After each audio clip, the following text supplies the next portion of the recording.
Growing up, I've been lucky enough to be a part of a family where divorce is very rare. And I always told myself that if I were to get married, that I would do everything in my power not to get divorced. And I did have a plan, and I realized that maybe it wasn't the best plan, and I'm going to tell you why. During this speech, I'm going to tell you how moving in with your girlfriend or boyfriend premarital is probably more destructive than it is beneficial. So right now I'm going to give you 3 points as to why I believe that it's more destructive. I'm going to talk about the responsibility you have to each other, the lack of excitement that comes with living together before you're married, and the problems that could arise present and future. The first one I'm going to talk about is the responsibility. So most people, 9 out of 10, move in for financial problems. So they either can't afford their apartment by themselves, or their boyfriend or girlfriend can't afford it, and so they move in thinking that if they combine their income or their money, then they can either stay in their apartment longer or have a bigger house or anything like that. But the problem with that is that once you share a house and you share animals and you share furniture, that it's hard to get out of the relationship. And so when you're dating, you're testing it, so you're not sure if you want to get engaged or you're not sure if you get married. But once you share everything and you have the same house and you have the same furniture, it's really hard to get out of that. And so that's one of the problems with getting together before you're engaged. The second one is that you have to be real that not all relationships are going to work out. So going into dating, you know that it's a 50-50 chance. And so once you move in, it's either going to work or you're going to have a lot of hard times trying to get out of it. And so I think going from each other's house would be better when you're not engaged or you're not married, because it's a free door. If you're not happy, you can leave. If you're happy, then you stay, but you're not together.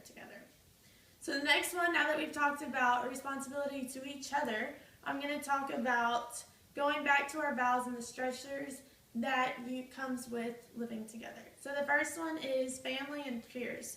So when you're separated and, well, you're together but you're not living together, most of your family's like, okay, cool, like y'all are together, but they're not like, oh, y'all are living together. Once you live together, then comes a lot of pressure on when are you going to get married? Are y'all going to get married? You know, where are y'all going to get married? How many kids? There's a lot of stressors about it. And so the research right now shows that once you live together, it's about 2 to 3 years until you figure out if you want to get married or not. And in those 2 to 3 years, if you're moving in for financial reasons, most people have no idea. They haven't even thought about it. Either the girlfriend wants to get married and the boyfriend doesn't, or the boyfriend wants to and the girlfriend doesn't. And so then comes a lot of problems, and it's kind of moving in too fast. You want to, if you're only dating and you're not engaged or married, you kind of want to slow it down, and you don't want to go too fast, or else it will raise a divorce and it will raise some problems that you didn't have when you were at separate houses. The other thing is age-wise. When you're moving in or you're dating, normally you're in your in your early 20s, because once you're 25 or 30, that's the kind of median age of when people start getting engaged and they start getting married.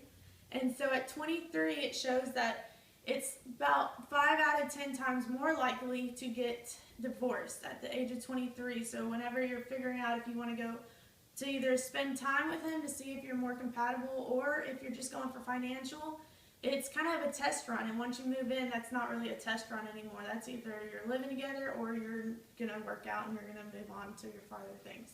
So 23 and under is kind of too young to move in together, because you're not stable, and you don't have that big of a head on your shoulders. You're kind of worried just about living and your future. And so the second one is kind of a loss of excitement. This is a personal preference, but for me, when I get married, I'm excited to move in together, pick furniture, pick animals. And once you're already married and you know the routines that the both you do, it's not really anything new. It's the same old, same old. You're going to go home, you're going to eat dinner together, and you're going to live out your normal life. So it's nothing changing once you get married. So now I want to talk about the present problems and the future problems. The present problems of living together is that you're always together. And so you're not really married. You haven't made a commitment yet, but since you live together, you're always going to be together. And the shows on research that the least satisfaction of being together is when couples are living together, but they're not actually together. So they're boyfriend and girlfriend, and they're not as happy as couples who are married or engaged and living together. So once you move in together, you're pretty much lowering your rate of being happy. So I would certainly suggest, stay apart.